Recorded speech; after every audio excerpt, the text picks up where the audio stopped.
Dios bendiga sus vidas rica y abundantemente. Hermoso el privilegio que nos concede el Señor en esta hora de poder ser portadores de su palabra. Esperamos que sea de edificación y de bendición para todos aquellos que nos escuchan y que nos ven. En esta oportunidad quiero compartir con ustedes un mensaje sencillo, tal vez conocido por muchos, pero profundizando en la palabra de Dios y encontrando la aplicación necesaria para nuestras vidas. Me estoy refiriendo a los 10 mandamientos que el Señor nos ha mandado y nos ha pedido que cumplamos con ellos. Para entrar en el tema, yo quiero introducirlo haciendo mención a unos versículos que escribe el apóstol Pablo en la carta a los Colosenses, en el capítulo 2 y versículos 13 al 14, en donde leemos lo siguiente: y a vosotros, estando muertos en pecados y en la incircuncisión de vuestra carne, os dio vida juntamente con él, perdonándoos todos los pecados, anulando el acta de los decretos que había contra nosotros, que nos era contraria, y quitándola de en medio y clavándola en la cruz. El apóstol Pablo en estos versículos está hablando de los gentiles inconversos antes de ser creyentes, antes de convertirse a Cristo, antes de aceptar el señorío de Cristo sobre sus vidas. Ellos estaban bajo las ordenanzas y bajo la ley que los condenaba, a los cuales Jesús vino y les dio vida, como te la dio a ti y me la ha dado a mí de igual manera. ¿Cómo lo hizo? Por el derramar su bendita sangre, porque sabemos que sin sangre no hay remisión de pecados. Eso dice la palabra de Dios. Y entonces Cristo anula todos los decretos y toda acta contraria a nosotros. ¿Qué quiere decir Pablo cuando habla del acta contraria y de los decretos? Se está refiriendo a la ley de Jehová, a la ley de Dios, a la ley que fue escrita en tablas de piedra y entregada a Moisés para su pueblo, y que hoy, de acuerdo al profeta Ezequiel, la quiere escribir en nuestros corazones, haciendo que nosotros la vivamos de una manera mucho más alto estándar. Y no es que haya abolido la ley. Muchos, por no decir quiénes, pero muchos hablan precisamente de que la ley fue clavada en la cruz y que entonces ya dejó de ser ley. Y no es así. Yo quiero, para explicar un poco este punto, me gustaría contemplar 3 aspectos que implican la ley de Dios. La primera de ellas, o el primero de ellos, la ley ceremonial. La ley ceremonial que se refiere a todas las ordenanzas religiosas, a las instrucciones de aquello que era limpio y de aquello que no lo era, aquello que era limpio y lo otro que era inmundo. De igual manera, las regulaciones acerca de los días de las fiestas de Jehová, que había mandado que su pueblo celebrara. Pablo mismo, en el capítulo 2 de la misma carta a los Colosenses, unos 2 versículos más adelante de los que hemos leído, dice lo siguiente: por tanto, nadie os juzgue en comida o en bebida o en cuanto a días de fiesta, luna nueva o días de reposo.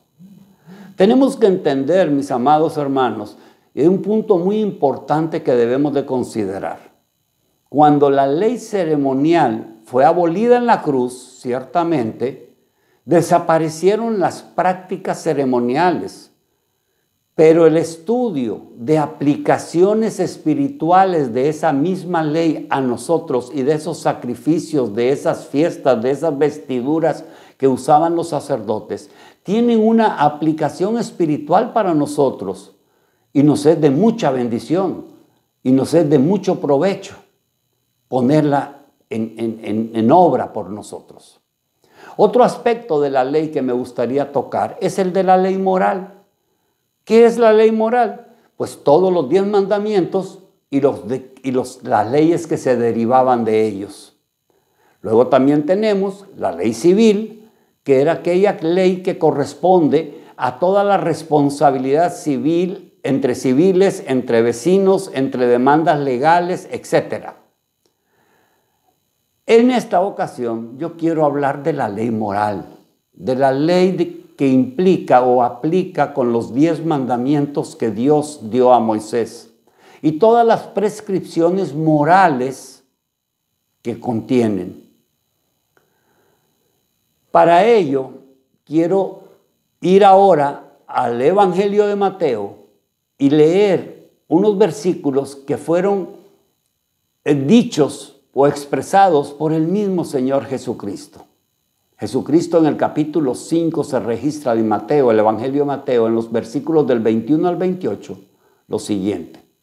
Oísteis que fue dicho a los antiguos, no matarás, y cualquiera que matare será culpable de juicio. Pero yo os digo que cualquiera que se enoje contra su hermano será culpable de juicio. Y cualquiera que diga necio a su hermano será culpable ante el concilio. Y cualquiera que le diga fatuo quedará expuesto al infierno del fuego. Oísteis que fue dicho, no cometerás adulterio. Pero yo os digo que cualquiera que mira a una mujer para codiciarla, ya adulteró con ella en su corazón. ¿Qué estoy tratando de decir, mis amados hermanos? La ley no fue abolida. El mismo Jesucristo dijo que Él no había venido a abolir la ley, sino a darle plenitud. ¿Y qué es darle plenitud? Un estándar mucho más elevado. Ya no solo se comete adulterio, literalmente, sino que con solo desearlo en tu corazón.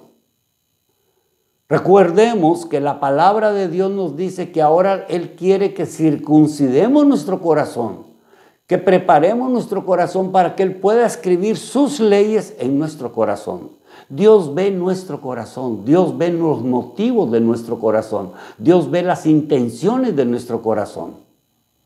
El Salmo 119 es una perfecta ilustración de la ley de Dios escrita en nuestro corazón. Es una ilustración del nuevo pacto en la sangre de Cristo. Y nos muestra muchos aspectos resultantes de tener la ley de Dios escrita en el corazón.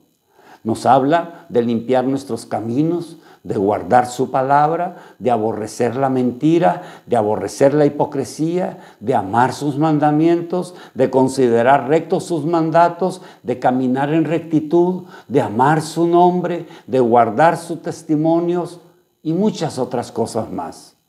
Es un salmo muy hermoso y aunque muchos digan que porque es muy largo, pero contiene tantas verdades y tantas bendiciones.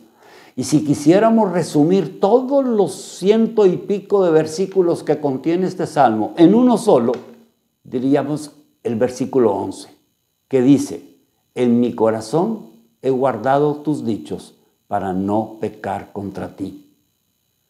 Ese versículo 11 del 119 de los salmos sintetiza todo lo que acabo de mencionar y que incluye el Salmo 119. El otro salmo que también nos habla de lo mismo, pero con otras palabras, sería el primero de los salmos en sus primeros 3 versículos. Salmo 1, versículo del 1 al 3. Bienaventurado el varón que no anduvo en consejo de malos, que no estuvo en camino de pecadores, que ni en silla de escarnecedores se ha sentado, sino que en la ley de Jehová está su delicia.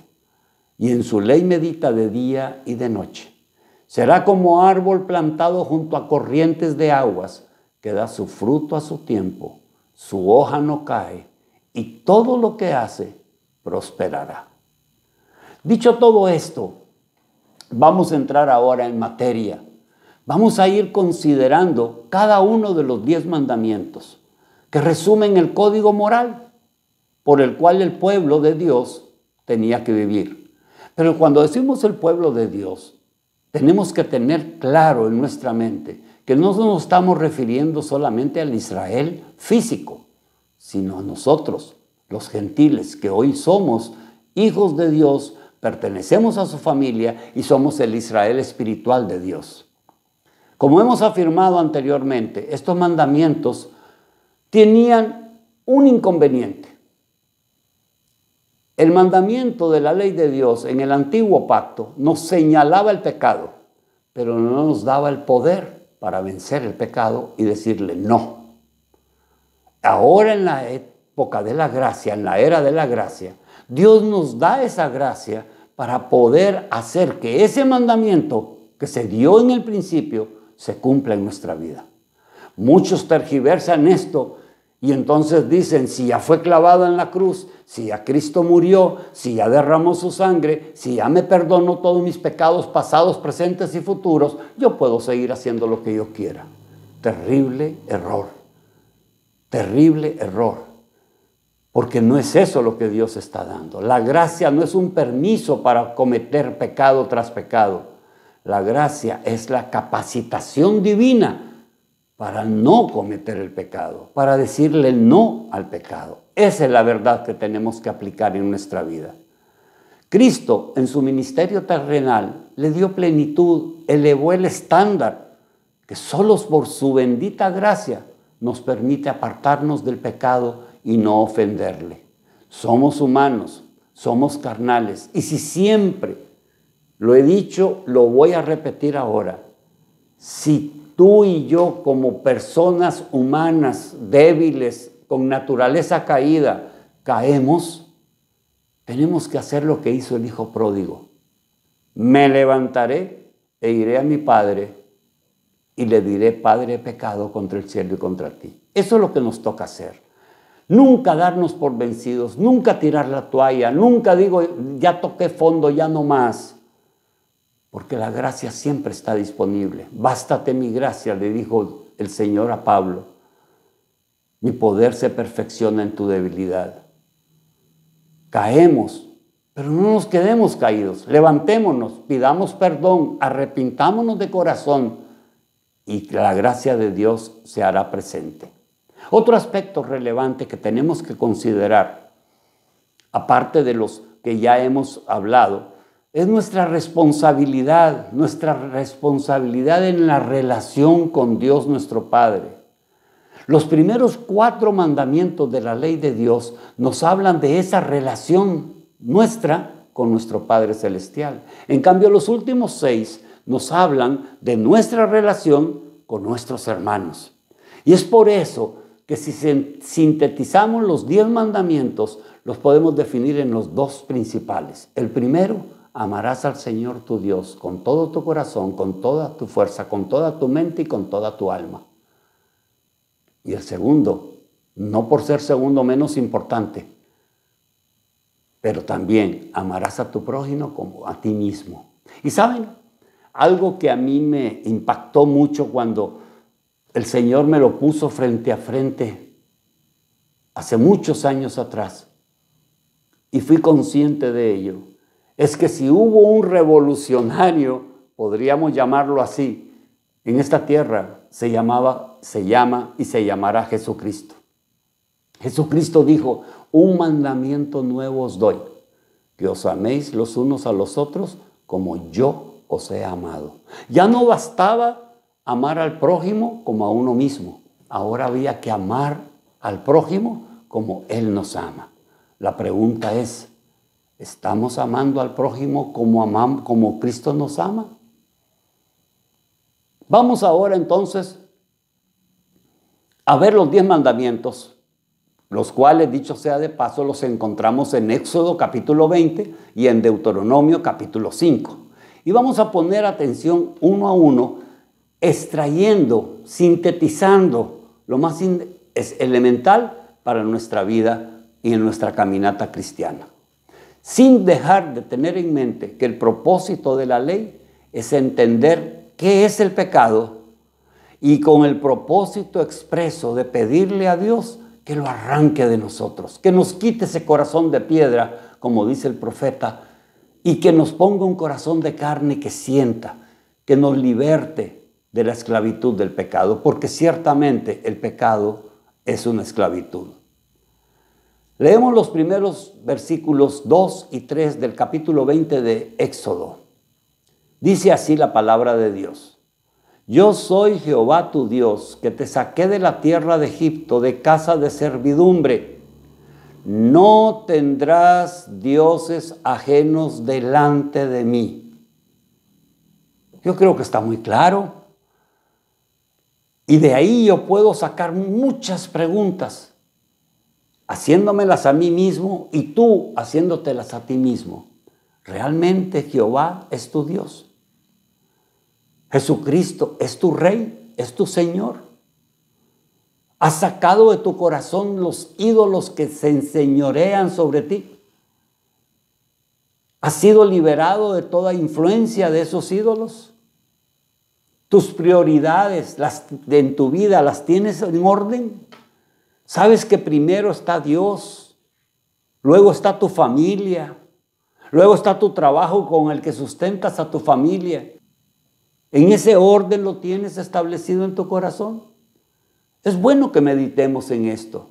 Yo creo que si solo tomamos este primer mandamiento y desglosamos estas preguntas, tenemos varios días para meditar y tener nuestro devocional diario en relación con nuestro Dios. Recordemos que el mandato del Señor a través del apóstol Pablo es para nosotros lo que él escribe en la segunda carta a los Corintios, capítulo 6 y versículos 16 al 17. ¿Qué acuerdo hay entre el templo de Dios y los ídolos? Porque vosotros sois el templo de Dios viviente. Como Dios dijo, habitaré y andaré entre ellos, seré su Dios, ellos serán mi pueblo. Por lo cual, salid de en medio de ellos y apartaos, dice el Señor, no toquéis lo inmundo y yo os recibiré. Tenemos que tener claro un punto más en este primer mandamiento. Ídolo no se refiere únicamente a imágenes. No, Señor. Todo aquel que tenga en su corazón el primer lugar, algo distinto a Dios, eso es un ídolo. Y ojo, puede ser tu mismo ministerio un ídolo en tu vida. Tu trabajo secular, tu esposo o tu esposa, uno de tus hijos, cualquier cosa que ocupe el único lugar que le corresponde a Dios, el primer lugar en tu vida, es un ídolo. Los versículos siguientes dice, no te harás imagen ni ninguna semejanza de lo que está arriba en el cielo, ni abajo en la tierra, ni en las aguas debajo de la tierra. No te inclinarás a ellos, ni los honrarás, porque yo soy Jehová tu Dios, fuerte, celoso, que visito la maldad de los padres sobre los hijos hasta la tercera y cuarta generación de los que me aborrecen. Mis amados, muchas veces cuando tú dices estos versículos a alguien que no es creyente, dice, no, es que nosotros no adoramos imágenes, nosotros solo las veneramos. Pero mira lo que dice la palabra de Dios. No es lo que yo te estoy diciendo, es lo que dice la Biblia. No te inclinarás a ellos, ni los honrarás, porque yo soy Jehová tu Dios, fuerte y celoso. Hace muchos, muchos años, yo le preguntaba al Señor, en mis inicios de caminata cristiana, ¿cómo es posible que Él pueda ser un Dios celoso y a nosotros nos dice que los celos son un fruto de la carne, que como lo establece el apóstol Pablo en la carta a los Gálatas en el capítulo 5? Y el Señor en su misericordia me reveló una cosa tremenda que hasta el sol de hoy estoy maravillado. Me dijo, es que solo yo puedo ser celoso porque solo yo puedo ocupar el primer lugar. Cuando alguien cela a otro, lo que está pretendiendo es que ese otro tenga en su corazón a él, a esa persona, en primer lugar. Y nadie puede ocupar el primer lugar de nuestro Dios. Ahora bien, las preguntas que debemos de hacernos es, ¿hay alguna cosa que le quita a Dios el primer lugar que se merece? ¿Hay alguna persona que haya tomado en nuestro corazón el lugar que le corresponde a Dios? ¿Hay algún trabajo, algún ministerio que está ocupando el lugar que Dios merece? Lo dejo para que tú lo medites. Espero que te sea bendición y que no tengas ningún ídolo y que si lo tienes, lo hagas a un lado de tu vida y de inmediato.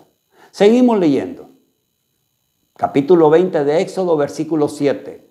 No tomarás el nombre de Jehová tu Dios en vano, porque no dará por inocente Jehová el que tomare su nombre en vano. Hermanos, el nombre de Dios es santo. No se trata solo de pronunciar el nombre de Dios en circunstancias que no debemos. Se trata de no dar motivo para que otro lo haga también. Muchas veces cuestionamos a alguien y el otro, para defenderse o para asegurar lo que nos está diciendo ante nuestro cuestionamiento, nos dice, te lo juro. O dice, por Dios te lo juro. Y eso es lo que no debes de hacer, ni tú, ni hacer que otro lo haga. Pablo escribe a los romanos en el capítulo 2 y versículo 24, porque como está escrito, el nombre de Dios es blasfemado entre los gentiles por causa de vosotros. Eres tú, creyente, eres tú, hijo de Dios, el que podrías estar haciendo que aquel que no es creyente esté blasfemando el nombre de Dios, porque de alguna manera lo orillas a que jure. El mismo apóstol Pablo escribe a Tito, su hijo espiritual, en el capítulo 1 y versículo 16, profesan conocer a Dios, pero con los hechos lo niegan, siendo abominables y rebeldes, reprobados en cuanto a toda buena obra. Hermanos, esto es tremendo. No jurar. Decir sí cuando es sí. Decir no cuando es no. Y tenemos muchos versículos que nos respaldan en esto que estamos diciendo, en esta verdad absoluta que estamos diciendo. Jamás tomes el nombre de Dios y blasfemes. Versículos del 8 al 11 en el mismo capítulo 20 de Éxodo. Acuérdate del día de reposo para santificarlo. 6 días trabajarás y harás toda tu obra, mas el séptimo día es reposo para Jehová tu Dios. No hagas en él obra alguna, ni tú, ni tu hijo, ni tu hija, ni tu siervo, ni tu criada, ni tu bestia, ni tu extranjero que está dentro de tus puertas. En 6 días Jehová hizo los cielos y la tierra, el mar y todas las cosas que en ellos hay, y reposó en el séptimo día. Por tanto, Jehová bendijo el día de reposo y lo santificó. Estos versículos son muy interesantes y podrían dar lugar a un mensaje completo de más de 1 hora. Pero lo vamos a tratar de sintetizar. Dios creó todo en 6 días y descansó 1. Aún los animales de carga necesitan descansar. Dios quiere que nosotros también descansemos físicamente, pero no para holgazanear, no para estar tirados, sino para que estemos en Él, con Él, para buscar su rostro, para meditar en su palabra, para orar y platicar con Él, para entrar en su reposo. Y aunque la ley ceremonial que mencionábamos al inicio ya fue abolida en cuanto a todos lo religioso, el concepto del día de la semana dedicado al Señor sigue siendo válido. La iglesia primitiva lo cambió de sábado a domingo, tomándolo como el primer día de la semana, día en que Cristo resucitó. Y por eso nuestros calendarios hoy en día, todos lo vemos que están cada mes, están impresos de domingo a sábado. Y entonces las personas se preguntarán, o yo te pregunto en esta ocasión, para aquellos que literalmente, de manera legalista, quieren que sea exactamente el día sábado. Jesucristo dijo, yo soy el Señor del sábado. Jesucristo, si tú te das cuenta en los evangelios, sanó enfermos, resucitó muertos en muchas ocasiones en día de reposo. ¿Para qué? Para mostrarle a los legalistas fariseos que lo perseguían y que lo querían hacer caer en que Él era el Señor del sábado. Lo importante es que dediques un día de descanso al Señor. buscando su rostro, orando, alabando y bendiciendo su nombre, entrando en su presencia y en su reposo, independientemente del día que lo hagas. Todos los días son días para el Señor. Todos los días tienes que consagrarlos al Señor. Ahora, decimos que el domingo, pero ¿qué pasaría? Y te hago la pregunta, con aquellos que porque tienen un trabajo secular en el cual sus patrones les obligan a trabajar en domingo, ¿qué hacen? Toda persona que trabaja en domingo por obligación tiene un día en la semana que descansa. Y ese día que descansa lo puede consagrar al Señor. Y el Señor se lo tomará como que está cumpliendo con el día de reposo. Pero no nos vayamos a ser legalistas, a ver literalmente la palabra y entonces aplicarla así. No, entendamos lo que Dios quiere. Vuelvo e insisto en lo que estoy diciendo desde el principio. Dios ve el motivo que hay en tu corazón. ¿Cuál es el motivo? ¿Qué te motiva? ¿Cuál es tu deseo? ¿Quieres alabar? ¿Quieres adorar? ¿Quieres buscar su rostro? Hazlo todos los días de la semana, especialmente el día que tienes como descanso en tu trabajo. Otro aporte personal que podríamos decir a todo esto es lo que acabo de mencionar. Todos los días deben de ser consagrados al Señor. Seguimos leyendo el siguiente versículo en el capítulo 20 del libro de Éxodo. Honra a tu padre y a tu madre para que tus días se alarguen en la tierra que Jehová tu Dios te da. Bueno, aquí estamos muy claros, creo yo. Y como dice Pablo a los Efesios, este es el mandamiento primero que tiene promesa. Ahora, no importa con que tú tengas a tus padres que ya en la presencia del Señor, los sigues honrando. Mi padre y mi madre ya están en la presencia del Señor, pero yo me acuerdo de ellos todos los días. Yo honro todo lo que ellos me enseñaron, todo lo que ellos hicieron por mí. Los sigo amando en mi corazón. Yo sé que algún día me voy a reunir con ellos en la presencia de Dios. Honrar padre y madre es obedecerles, pero no solo obedecerles por obligación porque te lo ordenaron, porque donde manda capitán no manda marinero, sino por amor. Obedecerles como obedeces a Dios porque quieres agradarlos. Y si ellos ya están en la presencia del Señor, sigue obedeciendo lo que ellos te mandaron en vida aquí en la tierra y sigues en obediencia a ellos, sigues honrándolos. Y cuando hablan de estos hijos, que Pablo expresa también que le obedezcan a todos sus padres, porque eso es lo que agrada al Señor cuando escribe en la carta a los Colosenses capítulo 3 y versículo 20, se refiere a los hijos maduros. Perdón, no se refiere a los hijos maduros, se refiere a aquellos que viven todavía en su casa, aquellos que todavía no se han independizado, aquellos que todavía no son responsables de su actuar directo, sino que están bajo la cobertura y la autoridad de sus padres. El libro de Proverbios tiene un versículo tremendo que dice que, lo voy a parafrasear, el que escarnece a su padre, el que menosprecia la enseñanza de su madre, los cuervos de la cañada le sacarán los ojos, lo devorará. Van a ser devorados. Proverbios capítulo 30 y versículo 17 es tremendo. Continuemos. Éxodo capítulo 20 y versículo 13. No matarás. Qué tremendas enseñanza tenemos en dos sencillas palabras. El versículo corto, contundente. No matarás. ¿Y cuántos dicen yo no mato, pero calumnian con sus labios? Denigran a otra persona, hablan mal de otros, dan falso testimonio y eso es como matarlos. Tenemos que entender que el matar no se limita a quitarle la vida.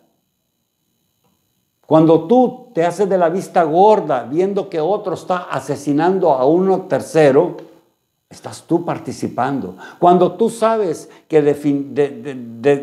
alguna persona en específico o alguna mujer en específico está dispuesta a abortar y tú la secundas y aceptas que ella aborte, estás siendo partícipe de ese asesinato y estás matando, faltando a ese mandamiento. Cuando alguien tiene tendencias suicidas y tú te haces de la vista gorda y no lo atiendes y ni lo ayudas y le permitas que siga en esa depresión y termina suicidándose, tú eres tan cómplice de su asesinato como él mismo. Tenemos que tener cuidado cuando calumniamos, injuriamos a otros, aunque tengamos el fundamento para hacerlo, porque estamos denigrando a esa persona. Y esa persona es un hijo de Dios. Cristo dijo, oísteis que fue dicho a los antiguos, no matarás. Cualquiera que matare será culpable de juicio. Versículo 22 del capítulo 5 de Mateo. Pero yo os digo que cualquiera que se enoje contra su hermano será culpable de juicio. Cualquiera que diga necio a su hermano será culpable ante el concilio. Cualquiera que le diga fatuo quedará expuesto al infierno de fuego. ¡Wow! ¡Qué tremendo, mis amados! Cuando meditamos en estos mandamientos así y vemos la realidad que vivimos hoy en día y la realidad que a nuestro alrededor se mueve, vemos que ¿cuántas personas están fallando y faltando a estos mandamientos? Y viene un tremendo mandamiento, versículo 14. No cometerás adulterio. ¡Wow! Hermanos, el adulterio no solo es el acto en sí mismo, sino lo que hay en tu corazón. ¿Qué hay? ¿Qué motivo hay en tu corazón? Santiago, el apóstol, en el capítulo 1 de su epístola y versículo 15 dice, entonces la concupiscencia después que ha concebido da luz al pecado y el pecado siendo consumado da luz a la muerte. Por eso Jesús, al igual que hizo con los asesinatos, explican que en el nuevo pacto no se trata solo de cometer el acto, sino concebir en el corazón y mirar con los ojos. Oísteis que fue dicho, no cometerás adulterio, pero yo os digo que cualquiera que mira a una mujer con codicia, ya adulteró en su corazón. Ay, amados, qué tremendo es ver todo esto y entenderlo. El consejo que Cristo nos da acerca de todos estos pecados es el mismo consejo que utiliza Pablo para decirle a sus hijos espirituales, huye de la tentación. Y saben, el mundo lo dice de otra manera, pero está utilizando esta palabra, huye. Allá en el mundo dicen, huye, porque más vale decir aquí corrió que aquí murió. Apártate de todo lo que te pueda llevar a tener en tu corazón el simple deseo, mínimo deseo, de ofender a Dios con uno de estos pecados. Huye. Y no te canses de huir. Es mejor que digan que huiste a que digan que caíste. Pero si llegares a caer, vuelvo y te repito, levántate, reconoce tu falta, pídele perdón al Señor y la gracia de Dios estará contigo. El siguiente mandamiento, no hurtarás, no robarás. Hermanos, hay muchas maneras de hurtar. ¿Sabes? Cuando tú agarras la señal del internet que no pagas del vecino y la tomas para ti, estás robando. Cuando tú no rindes en tu trabajo y tu sueldo que te pagan por realizarlo, no lo estás haciendo completamente, estás robando. Un lapicero que tú te lleves de tu oficina y te lo lleves y lo hagas tuyo, estás robando. ¡Wow! ¡Qué exagerado, pastor! Usted es muy legalista. No, mis amados. Y el peor pecado en el cual tú puedes robar, y perdóname que te lo diga, a los pastores no nos gusta hablar de esto porque pareciera como que lo estamos pidiendo, pero la Biblia lo establece. El no diezmar, el no ofrendar, estás robándole a Dios. Y si no, mira lo que dice el profeta Malaquías. Es tremendo. Es tremendo cuando tú dices, es que yo no tengo, apenas me alcanza el sueldo, no, ¿cómo voy a diezmar? Es que tu diezmo es parte de tus gastos fijos. Cuando tú haces tu presupuesto de la quincena, tú debes de poner en primer lugar el diezmo. Dios no necesita tu diezmo, pero tú tienes que cumplir porque te está poniendo a prueba el Señor y te está probando tu fidelidad. Así como tienes que pagar el alquiler de tu casa, la luz que utilizas en tu casa, el teléfono que utilizas, el celular que utilizas, la comida que tienes que comprar, son gastos fijos. También es un gasto fijo dar el diezmo para que haya alimento en la casa del Señor. No porque Él lo necesite, sino porque Él lo pide. ¿Sabe lo que dice el libro de Levítico? En cuanto a aquello de que no pagues lo que debes pagar, te lo voy a leer. Capítulo 5, versículos 15 y 16. Cuando alguna persona cometiere falta y pecare por yerro en las cosas santas de Jehová, traerá por su culpa a Jehová un carnero sin defecto de los rebaños conforme a tu estimación en ciclos de plata del ciclo del santuario en ofrenda por el pecado. Y continúa el capítulo 5, versículo 16. Pagará lo que hubiere defraudado de las cosas santas y añadirá a ello la quinta parte y lo dará al sacerdote. ¿Cuánto es la quinta parte, mis amados? El 20% adicional del diezmo.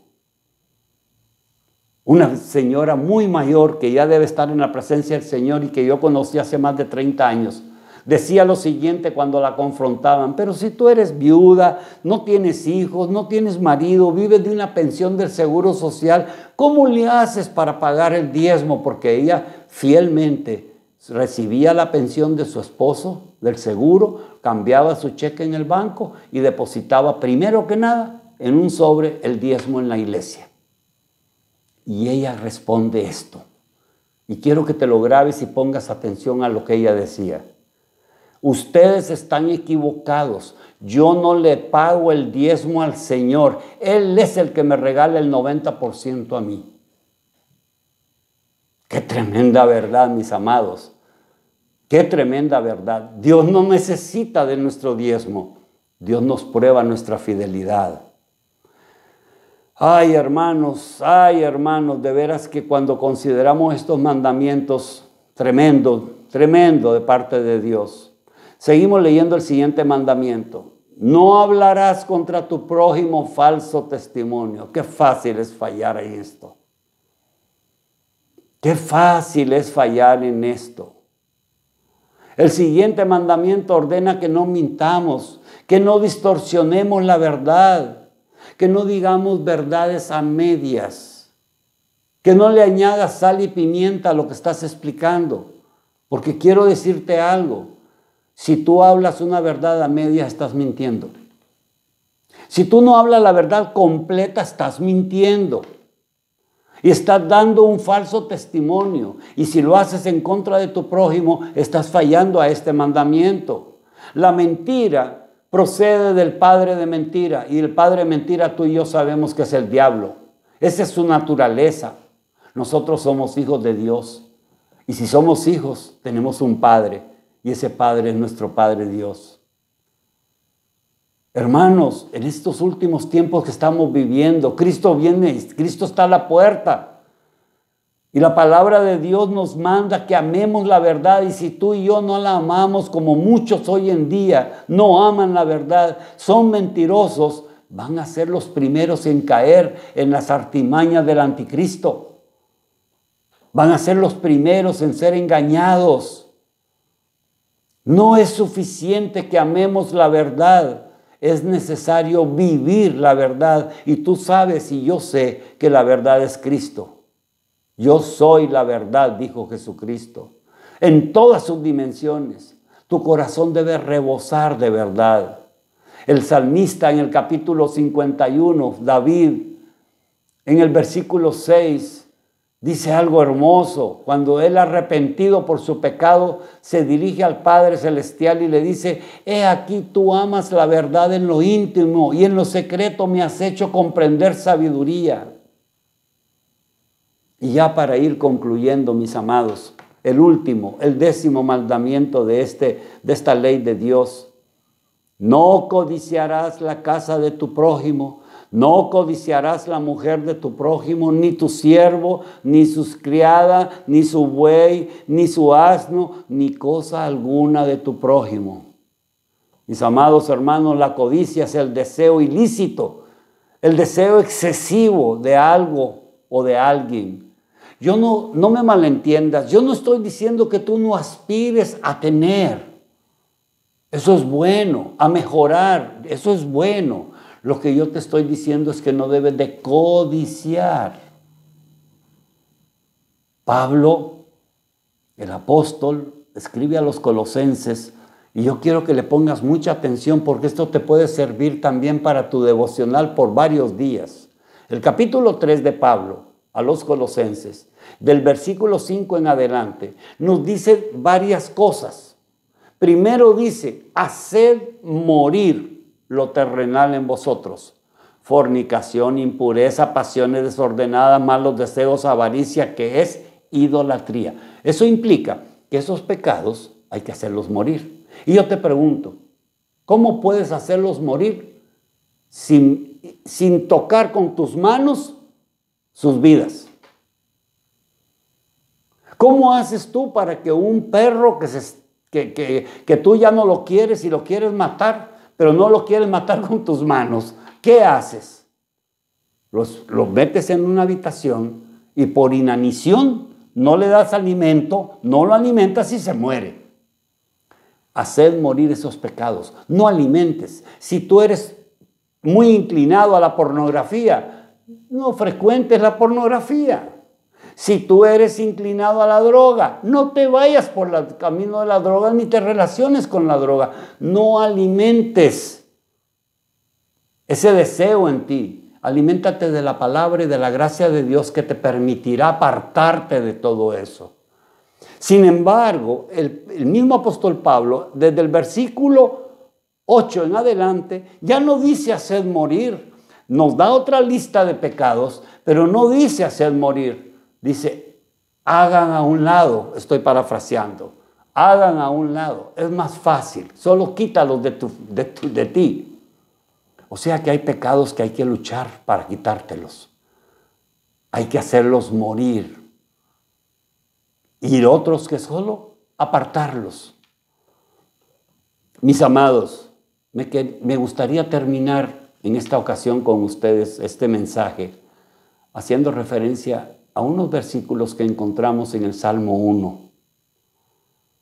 Hermanos, la ley moral se refiere a los 10 mandamientos. Y la palabra de Dios en el Salmo 1 nos dice, bienaventurado el varón que no anduvo en consejo de malos, ni estuvo en camino de pecadores, ni en silla de escarnecedores se ha sentado, sino que en la ley de Jehová está su delicia. En su ley medita de día y de noche. Será como árbol plantado junto a corrientes de aguas, que da su fruto a su tiempo y su hoja no cae, y todo lo que hace prosperará. Mis amados, más claro ni el agua. Hoy en día muchos hablan de paz, poder, prosperidad. Sí, yo no lo niego. Dios quiere darte paz, poder y prosperidad. Pero a Josué le dijo unas palabras que hoy te las dice a ti y me las dice a mí. Esfuérzate y sé valiente. No apartes de tu boca esta ley. Ponla por obra, medita en ella de día y de noche y entonces serás prosperado. Para prosperar hay que poner por obra la palabra de Dios. Hay que meditar en la ley de Dios. Hay que ponerla en práctica.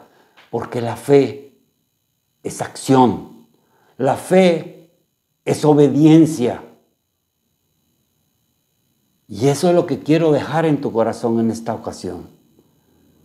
Quiero ahora orar por ti. Cierra los ojos, ahí donde estés, si es que me estás viendo, y ora junto conmigo. Yo quiero bendecir tu vida. Quiero bendecir tu vida con esa gracia que viene de lo alto, Quiero bendecir tu vida con ese deseo en tu corazón de no ofender, de no pecar, de no hacer nada que te aparte de Dios. Quiero orar por ti y bendecir tu vida para que la sangre de Cristo te cubra y su gracia te permita tener la capacidad de decirle no al pecado, a no fallarle a Dios. Jesucristo, tú nos has dicho en tu palabra que si hay algo en que debemos de alabar a Dios, es en glorificar a Dios, es dando frutos, mucho fruto. Permítenos por tu gracia, Señor, dar mucho fruto, abundante fruto, que no nos conformemos ni con el 30, ni con el 60, ni con el 90 por 1, que demos el 100 por 1. Oro en esta hora, Padre, bajo el impulso de tu Santo Espíritu, por cada persona que en esta hora nos está oyendo o viendo. Y me incluyo yo también, Señor, para que nos llenes de tu gracia. En el nombre de Jesús, amén, amén y amén. Sé bendecido hoy, mañana y siempre.